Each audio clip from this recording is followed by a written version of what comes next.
What's up, everybody, and welcome back to another Dota commentary brought to you by yours truly, B-Ballin. And it's been a while. It's been about a week since I last cast the game. You know, busy with real life stuff and also dealing with some motivation issues. But just here doing my stuff. And yeah, hopefully I can sort of get myself back on track after doing these exams and stuff like that. Hopefully I can keep doing daily commentaries, although I know in the past month I've slipped a little bit, but thank you all for the support. It's been greatly appreciated. And yeah, this is going to be a match from the TPL4 Grand Finals. Alliance vs Liquid, and Alliance have a one-game advantage, having won from the winners bracket. Meanwhile, Liquid beat Virtus Pro in the losers finals to make it to the Grand Finals. They have already guaranteed themselves at least $3,000. Meanwhile, Alliance has guaranteed themselves at least $3,000. Liquid has guaranteed themselves at least $3,000 as well, because it's the same series. Because the prize split is 5,000 for first, 3,000 for second, 2,000 for third, if I'm not mistaken. But yeah, we're gonna have Alliance versus Team Liquid. These are the two teams that qualified from the Western qualifiers from the G1 League. They're gonna be shipped to China, all expenses paid, and gonna play in a LAN tournament for a decent amount of prize money for first place, around 40 grand, something like that. As it looks like it is going to be an all-pick remake, but I just want to talk about a couple things. But yeah, I am back. Hopefully, again, I'll do some dual commentaries. It's a bit tricky to get another person to do a commentary these days because, tickets, and there's just so many fucking tournaments, it's unbelievable. And it does get expensive. But yeah, I mean, since there is sort of a downtime for Western games and Eastern games to be cast, I might go back to cast a couple of Eastern games, I'm not too sure. But since there is some downtime, rest assured you will see some Dota 1 in your future if you have been missing that. Of course, it'll be with heroes that have not been introduced in Dota 2 CM just yet, because I find those games the most interesting. And also, thanks to the people who want coaching, so far 2 people have gotten coaching, and there are definitely prospective suitors for more. Again, price is negotiable. It's whatever you guys can afford. And again, it's not really, something I'm too keen on. It's just something that can maybe be used to buy me an export license in the couple months if I do start to stream a bit more. But I'm not too sure if that is going to be the case. Anyway, Alliance vs Liquid. Alliance have one game advantage. They pick up the Phantom Assassin, Magnus Keeper, Windrunner, and Nature's Prophet, introducing the players and teams. S4 playing the Magnus, and S4's last name is actually Magnuson, so he is the son of Magnus, as many people have called him. I did not come up with that. A lot of people have already come up with them. Aki is playing the Keeper of the Light, Lotus is playing the Phantom Assassin, EGM is playing the Winner, and Admiral Bulldog is playing Nature's Prophet. Meanwhile, inside Liquid, TC is playing Leicester, Korok is playing the Templar Assassin, Fluff is playing the Lina, and Bulba is playing the Juggernaut, and IX Mike is going to be playing the Rubik. Seems like Liquid are going to aggressive trialing against Phantom Assassin. This is a pretty good call because Phantom Assassin is not really a good laning hero. She has a pretty spammable slow, but it doesn't do nearly as much damage to heroes. She can be used to CS relatively safely, but still, it's not like you want to dive in with Phantom Assassin. You only have a short duration slow in the early levels, and she's quite squishy. I feel like at the aggressive trial that Liquid has been pumping out, it does so much damage. They have telekinesis into Blade Fairy and the Light Strike Array and the Dragon Scythe once Lina does hit level 2. So whoever IX Mike decides to pick up, they will most certainly die. So this is a very, very strong aggressive trial being played by Liquid. Meanwhile, Korok versus Magnus mid. Korok should have the lane advantage, but Magnus, or S4, has been known to defeat a lot worse odds. And it's kind of nice seeing TA back in competitive because she did fade out for a bit, but Dinktoss really brought her back using snaking a lot. And I guess that has been influencing other teams to pick up TA as well. She does quite well against heroes like Puck, who don't really have damage over time spells, and can't really consistently push the creep waves like a TA can. And ball curling makes any mid-solo hero, for the most part, kind of viable. Meanwhile, the bottom lane, TC is going to be handling the Nature's Prophet. For the most part, I think Bulldog should win this lane, but not really going to stop TC from last hitting, and Bulldog will have to be careful from TC harassment, but right now the Treants are going to harass TC away for a bit. So, maybe not. I guess Leicester does win the lane, as Nature's Prophet really can't stop the Leicester, especially since Leicester did pick up a Coiling Blade, so if Nature's Prophet decides to sprout himself to teleport out, then TC can just cut right through, so that is an option as well. Meanwhile, Bulba gonna probably pick up the fast boost of speed to enable him to go a bit more aggressive with the Blade Fairy spins. And you can see maxing the healing ward, and we see a lot more Juggernauts these days. And sometimes we even see Juggernaut in the offlane solo, and maybe Alliance were expecting that for this game. Maybe they're expecting Lifestealer, tri-lane, and Juggernaut solo bot lane. But I think for the most part, they probably expected aggressive tri-lane. And just talking about the Alliance Phantom Assassin pick, it's not something we see very often, but it is something that the old No Tidehunter with Eternal Envy did run one or two times at the very least, and I think they were reasonably successful. But ever since Eternal Envy left, I have not seen Alliance run this Phantom Assassin pick. And she's quite good, but the only problem with her is that she needs BKB, and once the BKB timing is down, she's just very, very squishy. She doesn't benefit from items like Butterfly nearly as well as other carries, as meanwhile, Korok does die in the mid lane. We'll go up to the handy rewind function, as you can see, Korok versus S4 mid. And it seems like Korok is winning the lane thus far, but we will know soon enough that Korok is going to get skewered right back to the tower, and S4 actually picked up a double damage. Nice blocks onto Korok, and does pick up the kill successfully, as Korok, with the slightly lower base movement speed, meant that S4 was able to get the block off a little bit more easily. And you can see, even in disadvantageous matchups, S4 always finds a way to make it work, seemingly.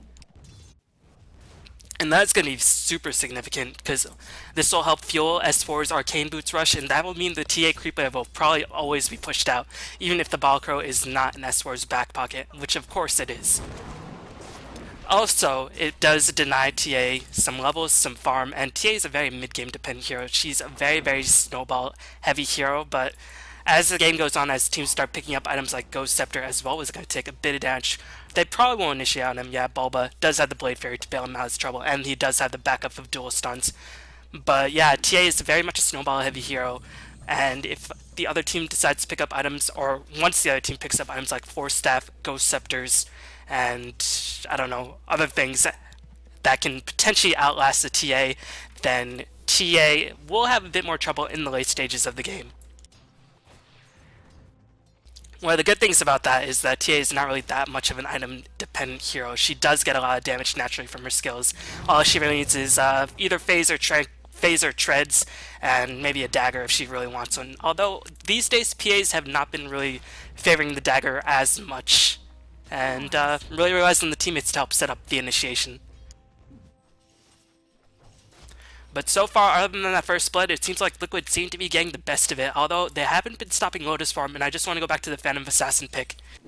And Phantom Assassin is very similar to a TA, where that once the other team picks up Ghost Scepters, Force Staffs, and other items like that, Phantom Assassin does get shut down. She's a lot worse than TA in that she's a lot squishier. She doesn't have the benefit of refraction. She doesn't have invisibility. She has a natural evasion, but that means she can't benefit from a Butterfly, so Butterfly is not really an option. She needs a lot of items. She needs lifesteal for the most part, because she is quite squishy, has very poor strength growth, and does not build into very tanky items.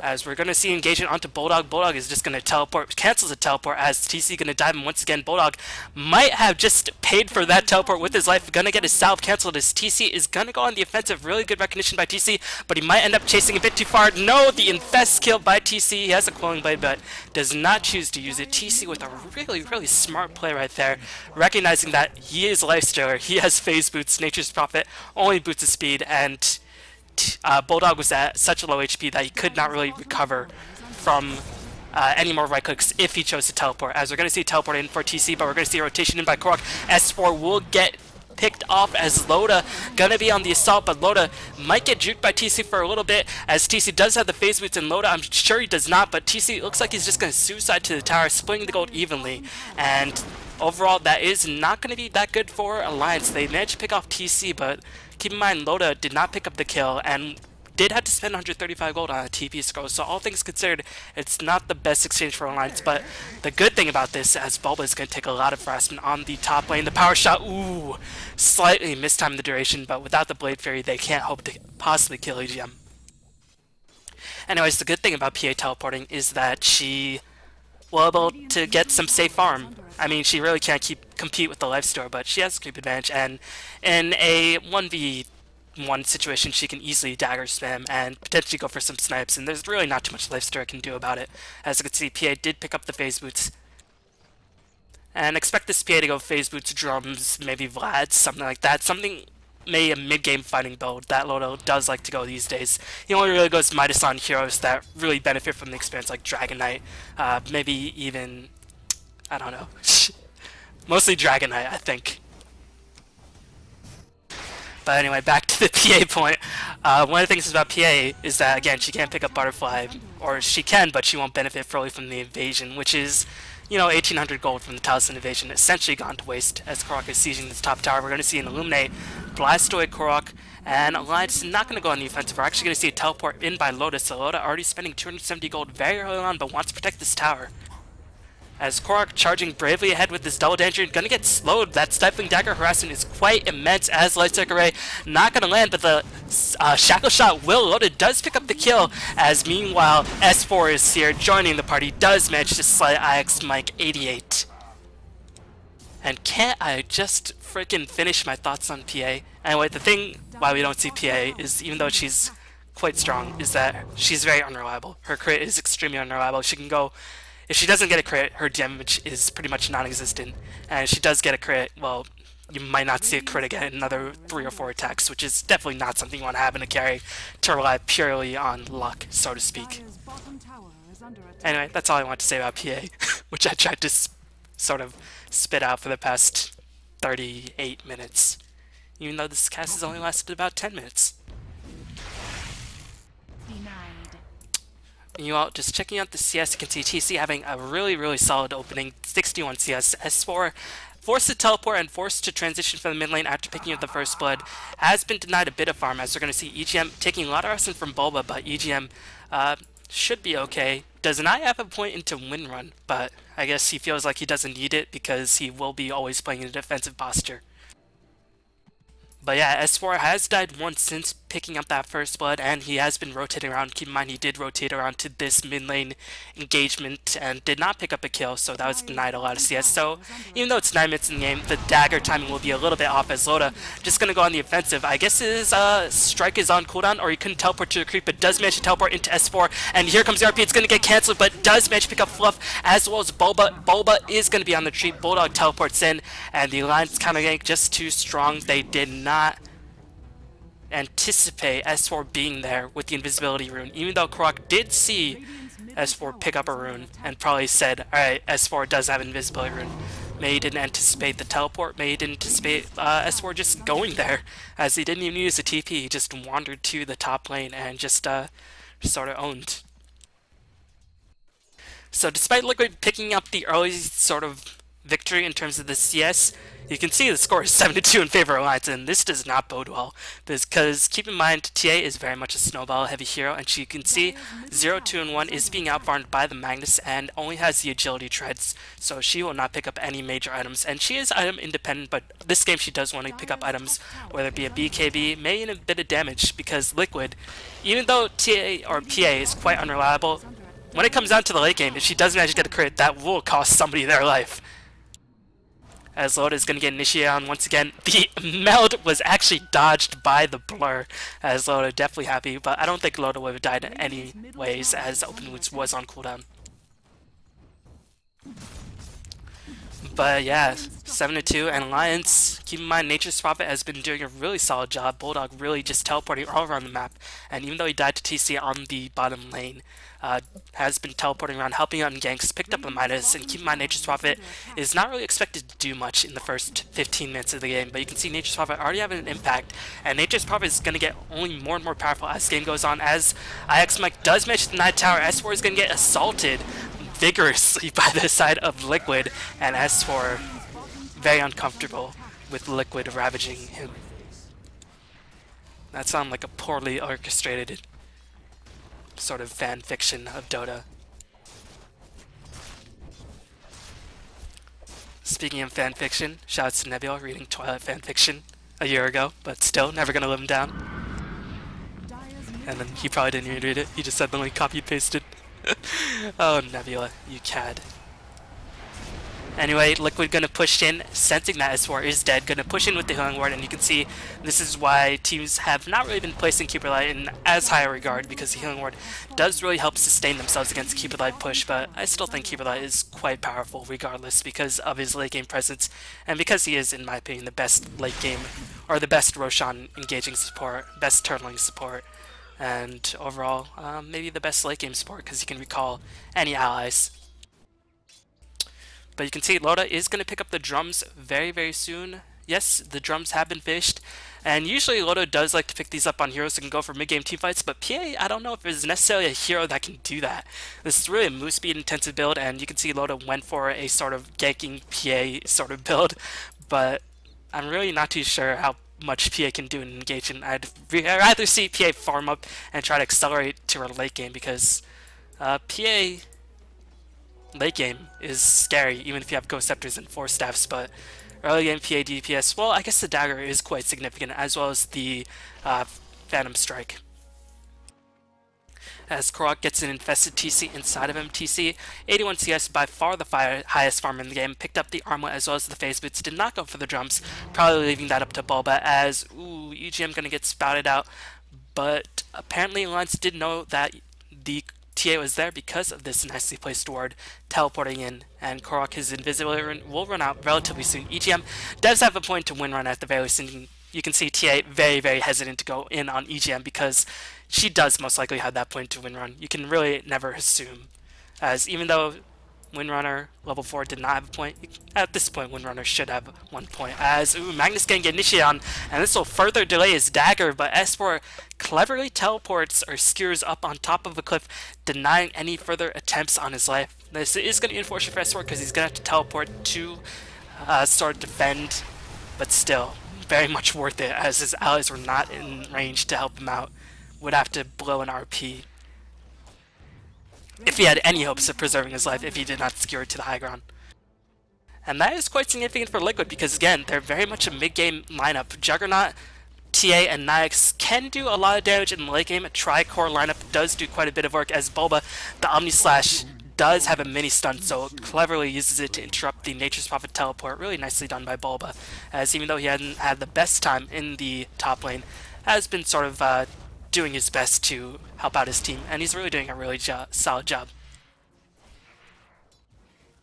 But yeah, even though Liquid do have a Tri-Hero core, as Korok is going to get initiated on Sedward being popped, Korok never really stood a chance in that engagement, as TA really just having a miserable go of it. Did have a lot of money, does have the dagger on her way, so at least she can initiate, but still, it is quite squishy, only level 8, so her HP pool is quite limited. But yeah, even though Liquid again have that sort of physical DPS carries, and they have Alina to give them burst damage, once the other team picks up items like Ghost Scepters and items similar to that nature, then a lot of Liquid's DPS item or DPS output will be severely limited. And PA, I mean, in the late game, I always say bet on the team with the Magnus, and I always favor the team with the Nature's Prophet as well, because he can just teleport, get himself into any battle regardless if he dies, and that just gives you an immediate +1, so that can make any engagement for the most part at any part of the map 6v5, even if there are no towers nearby. So I really like that Alliance picked up a lamp that can easily quickly reinforce, even if they do die. They have a lot of mobility, they have a lot of turtling power, they have late game potential. Again, PA, not the most impressive late game, but Nature's Prophet and Magnus backup should be more than enough. I have a lot of turtling potential. Overall, I do like Alliance's lineup, and Liquid, they have a really scary mid-game lineup, but right now, you can see they're running into a bit of a problem in the mid-game. As you can see, TC and Korok wasting quite a bit of time running around looking for kills, which is something you really want to do with this lineup. You want to look for these kills so you can perhaps get some momentum, push in, try to put on some pressure, delay Lotus farm, maybe pick off Bulldog, delay his farm a bit, as IX might gonna perhaps die right here, right now, Stifling Dagger, just delaying the inevitable, or helping out to pick off IX Mike rather. And you can see IX Mike really suffering, not even level 6, 16 minutes in the game. Meanwhile, Fluff is level 6, but that's it, he's only level 6. Checking out the experience, you can see the other sports on the side of Alliance having a much better time of it, and this is something I like about Alliance. When they recognize that their supports are a bit underleveled, they like to level up their supports, and you can see that's really helping them out, as Windrunner with a lot of levels. You can see 3 levels into Shackle Shot as TC gonna nicely dodge the Illuminate, preventing himself from taking a lot of damage. But yeah, level 3 Shackle Shot is still as powerful as ever, so I mean, Windrunner is still a very strong support. EGM's Windrunner, magnificent placement of Shackle Shots. As you can see, going to place it onto TC. They're not going to go on it. They just want to pick up the tower, as Lola does do so successfully. And keep in mind, PA, even though she's not really that scared at this point in the game, she has Empower. So Empower crits, as well as the ability to help her flash farm a bit more effectively, will be quite significant. But Liquid, even though they're in a bad place at the moment, even though they have a strong mid-game lineup, it is still the mid-game, and Alliance really, I can't imagine that they can't really take successful team fights unless they get a really good RP or unless they're fighting in the tower. So it's up to Liquid to sort of seek out these engagements where they might be able to catch Alliance out in the open, but Alliance's positioning, really not leaving themselves vulnerable, and every time Team Liquid tries to make an approach, Alliance just sort of plays defensively, or they push together as all 5 with S4 staying in the back. And S4 has picked up the dagger at this point in the game. Oh my god, IX Mike. This is not a good game for you, man. Meanwhile, Bulldog, Shadow Amulet, gonna pick up the Battle Fury. And when I say Battle Fury, I mean the Shadow Blade. Oh my god, I am losing it. I am losing it. My brain, what was ever there in the first place, even worse off than before. But he's going to pick up the Shadow Blade, and this will help him split push, and split pushing in conjunction with the Keeper Light defending your base, in conjunction with the Windrunner power shotting out of the base. It's just going to be absolutely a nightmare for Liquid to deal with, because they're going to have to send somebody always back to defend against the Nature's Prophet, and then, even with the Juggernaut Healing Ward, pushing in against a power shot as well as Illuminate is going to be so incredibly hard, because it does a lot of burst, and does a lot of damage. Because damage is also burst, or burst is also damage. Man, what's wrong with me? Meanwhile, Loda got that bubbly glaive. Gonna keep seeking out farm, pick up the Yasha, so just going all out move speed. Really move speed intensive build. I'm sure if she pops the drums as well as the phase boots, we'll probably be at max move speed. So this is one of the problems with most melee carries, that this is why we started to see Lifesteal a lot of the times going phase boots into drums, is that they can get kited quite easily. Although PA, a bit more difficult to kite because she has a slow and she has this sort of blinking mechanism initiation. But still, again, once the other team picks up Ghost Scepters or items similar to that, then PA does sort of fade out. But with the move speed build, this can allow her to switch targets very, very easily. You can sort of juke around, and once she picks up the BKB, this PA is going to be quite scary. As TC gonna pop in open wounds and saying, alright, we have teammates here, but Alliance, no. They have a ward on the top lane. They know that everybody inside Liquid is in fact top, so they're gonna try to defend this tower. They know that this is a crucial point in the game for Liquid, because if Liquid manage to pick up some momentum, this could lead to potential Rosh with Healing Ward as well as Meld. And even though Alliance are on the dire side, which means they have an easier time, even though they have Magnus, which thrives in these confined enclosures, really does not want to give Liquid any momentum at their most powerful part of the game. So, good decision by Alliance. And meanwhile, I think the smoke was scouted. At least the animation should have been scouted by this sword, and you can see Alliance backing up appropriately. So Liquid, all of their smoke ganks have been essentially scouted out for the most part by really clever warding by Alliance. So Liquid are just, for the most part, getting out-visioned. And you can see the underleveled supports as well as the underfarm supports really not having a good go of it, because if they had a bit more farm, they could perhaps get sentry wards and de-ward some of these wards. But because they don't have any gold, Fluff went for a pretty interesting Lina build, as I guess they want Fluff to be a bit tankier, because the more stuns you can land, the more Dragon Slaves you can spam, the more damage you can ultimately dish out. So that might be the reasoning behind Fluff going a bit more item heavy. But that is going to sort of force IX Mike into buying pretty much all of the wards. And keep in mind TC, because of him constantly roaming around with Korok, has delayed his farm quite a bit, as he is still the highest farmer in the game, but that number will go down as the game goes on, once Lion feels a bit more confident in terms of pushing out. But TC did go for the Vlads, and you can see this is really a mid-game lifesteal. Went for the Vlads, give him a bit more pushing power, give his creeps lifesteal, give his entire team damage as well as armor, which will be significant against the Keeper Light as well as the Windrunner. Not really the armor, but just the additional damage that the creeps can do and the lifesteal that they can get. Because, you know, 1 or 2 auto attacks by a creep onto another creep could potentially give them maybe 5 or 10 more HP. Probably a bit less. But 5 or 10 HP does count. Meanwhile, Alliance playing very timidly. They're just farming the opponent's jungle with the Nature's Prophet. S4 getting very close to his next big item, whether it be a BKB, Force Staff, or anything else like that. Loda, 600 gold in the bank, just checking out the items on the courier. Does have a Manta style recipe, so it's gonna go straight Manta. Interesting. I guess this will help Alliance split push a bit better because it can send the Illusions to obviously push a bit harder. And the Illusions do get a critical strike, although they don't benefit from the plus attack modifiers, so it's really not the biggest critical strike. And of course, Illusions do have reduced damage regardless, unless they're CK Illusions. But yeah, Alliance is going very, very turtly, late game, split push oriented lineup. And this is just a smart decision against Liquid's mid game focused lineup. And Liquid, they're gonna have to try to make a move. You can see they're trying. They're really trying. They're popping smokes. They're controlling the enemy jungle. They're farming with the Lifestealer. Unfortunately, Liquid don't really have the benefit of having a Keeper of the Light or a Nature's Prophet to sort of teleport all around the map. The good thing that Liquid's been doing is that they've always been able to keep this top tower alive. This is really, really important because this allows them to quickly reinforce the jungle if there is an engagement. So TC can easily farm up this lane, and if his teammates do get into an engagement, he can teleport to the top tower, and with the phase boots can really get back into the battle very quickly. And because Liquid knows that TC can get to reinforce very, very quickly, they're very confident staying in the enemy's jungle, even though it is really not the safest place to stay. Meanwhile, Korok has been able to pick up his farm quite a bit. Korok, again, was out-farmed quite heavily, but 0-3 and 2 now. 126 CS has picked up a Crystallis, so going all out damage.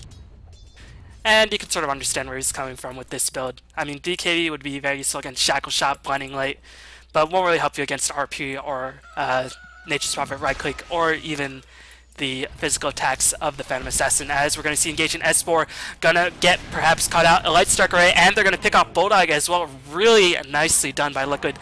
Finally, his smoke does successfully work, as 24 minutes in the game after what seems like 5 or 6 smokes, Liquid does pick off a double kill. Really important engagement, as S4 does have buyback if the Alliance do want to contest this Roshan. But that is going to delay S4's Force Staff. And it is a bit tricky for Alliance to engage against Liquid, because Liquid just kill Roshan so quickly. But I don't imagine Alliance are too phased. We're going to probably see them maybe sacrifice this tier 2, but they are surely going to defend their tier 3. As the Healing Ward is going to be used, I think the Healing Ward did just time out, so that is going to reduce the pushing capacity by Liquid quite a bit. But I'm going to summon more Treants, and keep in mind the Treants do have a 25% magic reduction, which normal creeps do not. But Bulldog just going to split push on the top lane. Liquid, knowing that the Healing Ward's down, really do not want to push in now that S4 is respawned with that RP. So Liquid with a really nice recovery right there, but we'll see, or we'll have to see how much this actually helps them in the end. They put the Aegis onto Korok, which allows them to be more aggressive, as Korok is by nature a very aggressive player. And you can see that's going to help him out quite a bit with his glass cannon oriented build. Only 1k HP, probably around 1.2k HP if he manages to switch the treads to strength treads. Loda, I've got to imagine this is going to be a Helm of the Dominator. It could be Vlad's. I don't think it'll be Mask of Madness because he doesn't have BKB and PA is quite squishy as it is. But it could be Vlad's, but I don't think Alliance are going to be pushing, and they don't really have too much... They have a lot of right-click damage, so it could be a Vlad's. It could help out S4 as well as Admiral Bulldog, but getting the Helm of the Dominator to stack these Ancients, which Liquid did ward off previously, which is why there's only one stack at the moment. But getting the Helm of the Dominator will help him to stack Ancients, and will leave him open to building a Satanic in the future, which is a very, very good item on PA. Might be one of the best items on PA in the game, because if she gets a crit, hey, that's full HP. But meanwhile, this game going quite slowly. And again, I've got to imagine Alliance is really favoring the pace of this game, because I do, again, believe that they do have the strong late game. S4 pitched up the 4-staff, no buyback, so that could be an issue. Bulldog saving up a lot of gold. I must imagine he's going to go for the Hex next, as none of the Liquid heroes are going for the BKB, and what is popular these days is Juggernaut Aghanims, as even though it only gives him 2 extra slashes, it does give him a lot of HP and a bit more mana to use his spells, as well as, you know, the 10 attack speed and damage from the late Alacrity is not to be underestimated. But the biggest deal is, of course, the 2 extra slashes, which is quite significant, you know, 400 extra damage, as well as the HP. The HP is really the biggest deal why you get Aghanims. If you want to get more slashes, you just get more attack speed. And more attack speed will lead to more DPS. As TC gonna charge forward, but TC being revealed, I think Alliance do know what's up, so another Liquid smoke does go to waste. But Liquid gonna place a very, very aggressive Zero Ward, and they are slowing down the farm of the Alliance squad quite a bit, and that means Liquid probably should have a gold edge. Oh, man, I thought it would have been a bit bigger, but the Midas as well as the Alliance pushing down 3 towers. The tower count is actually even though the Team Liquid has a stronger mid-game lineup. But the tower count being even, the Roshan really pushing Liquid over the edge, but you can see the power of Nature's Prophet as well as Keep the Light. Nature's Prophet able to farm anywhere on the map, as S4 does initiate with the RP, gonna catch both the heroes who don't have the Aegis, and meanwhile Ixmike managed to steal the RP, and an Infest Bomb, beautifully placed, leads to a double kill, dominating streak by Bulba.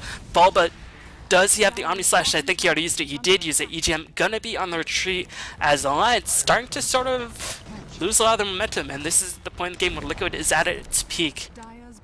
Without Magnus as well as PA, it's going to be very difficult, as Healing Ward will come up relatively soon. Keep the Light and Windrunner can do quite a bit, but with the Aegis in hand, Liquid should be able to push down these racks, because Magnus no buyback, PA no buyback either, as she just finished the Manta Style, and we'll see if Liquid does want to continue with this, but TC getting so low in terms of HP, it might have been more prudent to give TC the Aegis, as 4-staff going to push Bulba away, and they're going to pick up the tier 3 at the very least, and I like to see why Liquid, they're going to go in for the racks, recognizing both of the primary DPS dealers on the side of Alliance are dead.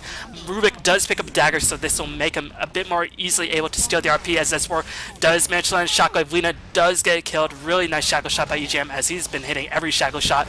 Meanwhile, Nature's Prophet managed to pick off Ixmike, and Liquid are on full retreat. Korok gonna lose his Aegis right here, right now. This could be a very costly Rax for Liquid, as they're gonna lose a lot of experience as well as gold from this team wipe, essentially, as only Bulba and TC escape with their lives. But Rax at this point in the game, gonna be extremely important, yeah, but you're giving Alliance a lot of experience with those kills, as the Liquid heroes were quite high leveled, and I think the experience graph, when all is said and done, will favor Alliance. And with the mid-game heavy lineup, experience is quite important for the side of Liquid. And this is going to give Bulldog his Orchid. Keep in mind, Liquid does have the advantage. They picked off a Rex. And their Lifesteal managed to survive, picked up the Abyssal Blade, so PA will potentially get shot down. Even S4, if he does not manage to queue up the RP instantly, could potentially be killed as well. But Alliance looking to take a tier 2 of their own, and they will kill it successfully. Radiant's bottom tower has fallen. Meanwhile, Alliance seems like they are going to try to force Liquid into a disadvantageous situation. I'm not too sure why they're all here. Maybe they thought TC used TP to the top lane, but TC didn't die, so his TP is cooling down. As S4 looking for a skewer, trying to pick off somebody. I think what Alliance were doing with this, as Ixmike is on the offensive, has a dagger, gonna pick up Aki. Aki will most certainly die right here, right now. Gonna try to deny himself to neutrals, but unfortunately will not be successful in that endeavor. But yeah, I think what Alliance were trying to do is that they were trying to delay the push by just sort of pushing in themselves. But now they have no Keeper. Keeper does have buyback, so he will be able to buy back. I think Alliance probably will sacrifice this tier 2, but if Aki does buy back, expect Liquid to use the Healing Ward and then just get the heck out of here. And actually, Aki won't even have to buy back. They're just going to give the tier 2 regardless. They're not going to give the tier 3, and Liquid can't really push in because the Healing Ward does have a really high cooldown, which is well-deserved. Healing Ward is such a powerful spell. has fallen. And meanwhile, it seems like Alliance is going to go for a potential Rax trade, and Power as well as Med Style being used to give him a lot of damage, and the Treant's going to give him a lot of extra damage as well. Liquid can't really afford to take this base trade, in my opinion, against a Nature Swab, but Aki's going to respond. It's going to help burst down the creep wave, and without the healing ward, the creeps are going to die, as the Blind Light is going to delay the push. Liquid going to have to get back to defend. They don't have a glyph, and this Rax will die. Liquid gonna give a Rax for free. No, they're gonna come back and fight, but Bulba gonna get orchided up. Loda gonna go on the offensive. TA does manage to pick off Bulldog, but S4 gets a 3-man RP, getting IX Mike in with him. Such a clutch SRP by S4. Lina does manage to pick off a double kill. Fluff playing out of his mind. EGM gonna be able to escape. No vision. Light Strike Array just barely misses. And that was a close call for Liquid, as they did not even pick up the tier 3. They managed to successfully defend their bottom barracks. Nature's Prophet did buy back, just going to continue his farming spree. But yeah, once I saw the 3-man RP, I was very fearful for Liquid, but the Illuminate is really a huge portion of Alliance's DPS, and Keeper Light was nowhere in position. I can see Phantom Assassin, if she doesn't get a crit, doesn't exactly do very much damage. So even with the 3-man RP, you could see Liquid was just like, alright, cool guys, we'll just heal up with Healing Ward. So now with that successful defense, as well as picking off 3 kills of their own and forcing a buyback from the Nature's Prophet, Liquid do have the advantage, and Roshan will respawn in about 2 minutes. So Liquid looking in pretty solid shape. I just want to check out the items really quickly. S4 did go for the Force Staff, has been laying some very nice RPs, but again, the damage is just not there. Aki with the Ghost Scepter, gonna help prolong his life. Though it finally finishes the Helm Dominator. But you can see PA being unreliable carry. The crits, they're just not there for Loda. Can't really kill anybody unless he gets a crit. Windrunner is quite far in 4-step Arcane Boots as well as a gem, so EGM doing a nice job preserving his life. Bullock's farm has been slowed down quite significantly, has been forced to buy back a couple of times, I do believe. Or no, has only bought back once. He's just not farming very much, as Liquid's mid-game lap is quite scary, so he was very hesitant to farm where he could not see Liquid.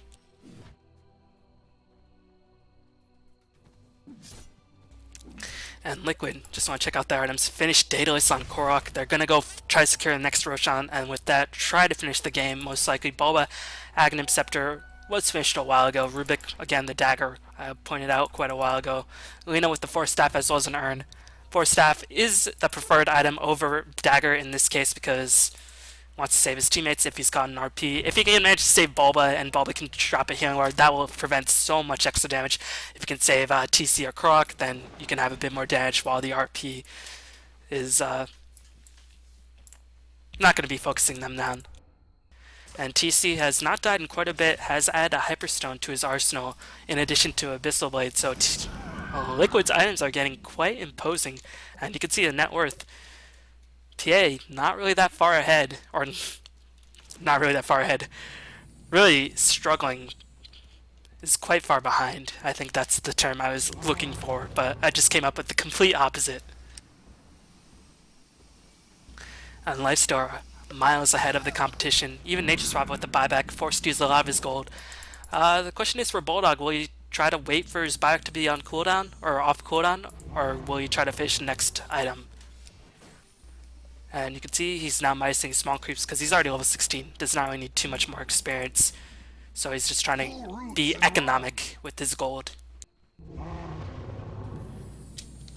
Gold graph, experience graph, both in favor of Liquid. Not the biggest differences. One fight, one RP, and the fact that Keeper Light will be there for Alliance could potentially make the difference, as Keeper Light does do a lot of damage, and the Blinding Light with no BKBs aside from the Rage on the side Liquid will mitigate the physical DPS output by a huge amount. So Keeper Light, I think, could be the potential difference maker, but the Roshan will be taken by Liquid. Shackle Shot does match Latch. Liquid gonna drop a healing ward for that, so they can't really push in, but they're just gonna try to push out the lanes and force Alliance in defensive posture. Will they go for a tier 2? I think they will. Yeah, you can see they're rotating for the tier 2. They're going to go for the tier 2 because they don't have the healing ward for the base push, and I think they're figuring that Alliance is not going to try to defend their tier 2. And that could be the case. I'm not sure if Alliance will defend their tier 2. And actually, by the time the tier 2 push does commence, the Healing Ward will be back up. So, Alliance gonna be in a bit of trouble right now. Bulldog gonna pick up the Ultimate Orb, saving up enough money for buyback all the while. And really, I'm gonna keep my camera highlighted on the PA, as I'm just waiting for a crit. One crit could potentially turn the tide of the battle, because Liquid's heroes, aside from the Juggernaut, are very, very squishy. And of course the Lifestealer, but he doesn't even have that much armor, and no HP boosting items other than the armlet. So if Loda manages to get a crit on his support, one-shots them, gets a crit on Lifestealer, brings him down to half HP, that could be a huge issue. But again, the damage from Alliance, that's what's lacking. But Liquid, will they manage to push themselves in? It's going to be hard against Power Shot as well as Keep It Light Illuminate, but Liquid have shown themselves capable of doing that. And Alliance looking for a pick-off, recognizing that only one Liquid hero is on the top lane. TC gonna initiate with Korok, but Alliance was there for the trap. A 2-man RP, perfect bait by Alliance. A 1.1k crit onto TC, gonna help finish him off. Korok is gonna be on assault, he's gonna lose his Aegis, and this could be a huge momentum turner. Fluff, Bulba is in the midst of everything, gonna Omni Slash Bulldog, and you can see the Omni Slash damage being spread all around. Even with the additional slashes, Korok is gonna die, and everything is crumbling apart for Liquid. Korok, do you have buyback? As Bulba gonna get 4-stepped away, but slowed down immensely without the Blade Fairy. There was not really too much Bulba could do after that to protect himself against slows. Fluff is now gonna be hunted down, gonna get earned, but Bulldog is there on the pursuit, and Liquid are just crumbling under the pressure. And that was disastrous. A full team Alliance lost nobody. They lost nobody in that engagement. That is so unfortunate. No Omni Slashes bounce, but you can see Alliance escape with a very low HP, forcing a double buyback from Korok as well as the Juggernaut Bulba. But it seems like Alliance don't really care. They're gonna go in. They might be looking for another crit. You can see Loda blinking in onto Korok. Korok just uses buyback. 2 successful crits. Gonna end the life of Korok, and Loda starting to get the crits going. The crit lord is in full effect, and Liquid are just probably shaking their heads saying, what happened? Oh my god. The one moment at a time where Liquid, they weren't expecting a gank so close to the base, and this might very well cost Liquid the game. They're going to defend their middle lane of barracks, but keep in mind, Alliance already took down one set of barracks, and again, I do believe the Alliance have the strong late game, and Bulba might very well lose his life yet again. Omni Slash just managed cooldown, gonna siege Bulldog, but no vision, and Blinding Light gonna help prolong his life, and Bulba gonna get critted down. RP by S4 was again perfectly in place. TC trying to go to work, but just being kited relentlessly. Ixma gonna get pursued, gonna get hunted down. Fluff gonna get orchided, and this is just a complete steamroll. Alliance just picking up so many kills so quickly. I think they picked up something like 12 straight kills without any Liquid rebuttals. No, Liquid managed to get 1 kill. They got Bulldog. Oh my god, this is just so bad for Liquid. And I don't think Liquid played bad. They just... one mistake does cost you the game in the late game, especially against a Mag and a Furion. That's just the nature of these heroes. They're very strong if you sort of let them get strong. And Loda getting some crits definitely helped, but I think that was also a really nice showing of psychology by Alliance. They said, okay, Korok, we know you like to jump in, we know you have the Aegis, and we know TC is inside of you for the most part. We don't see anybody of Liquid nearby, and if anybody of Liquid were nearby, that could have been disastrous for Alliance. But they said, alright, Korok, come kill us. You know you love killing everything on the map. Just come kill us, guys.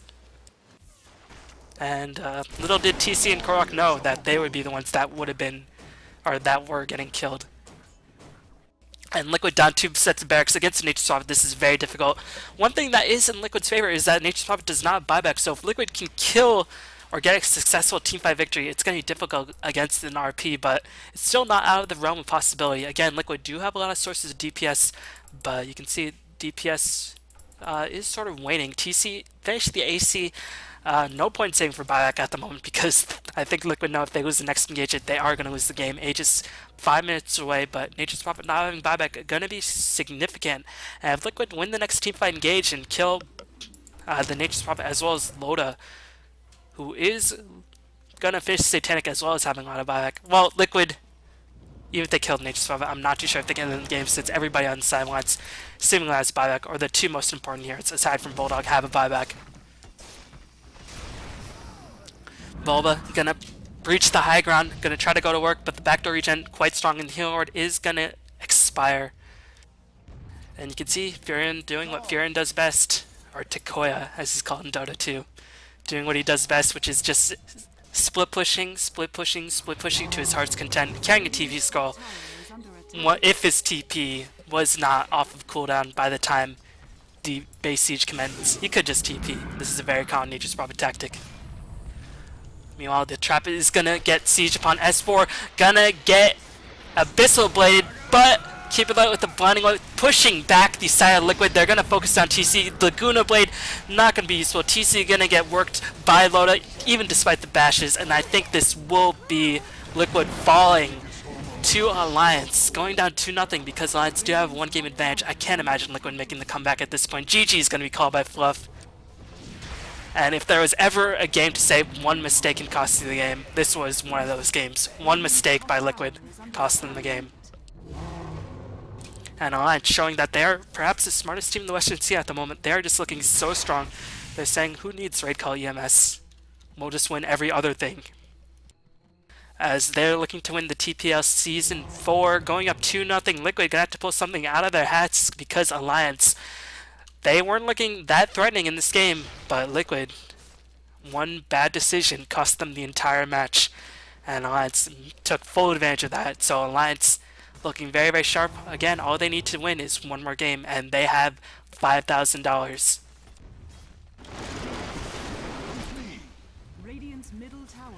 So that's going to be the end of this cast. I will bring you in the next game.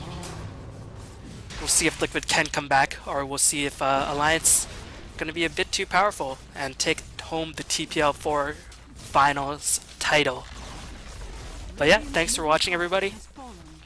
Thanks for the continued support.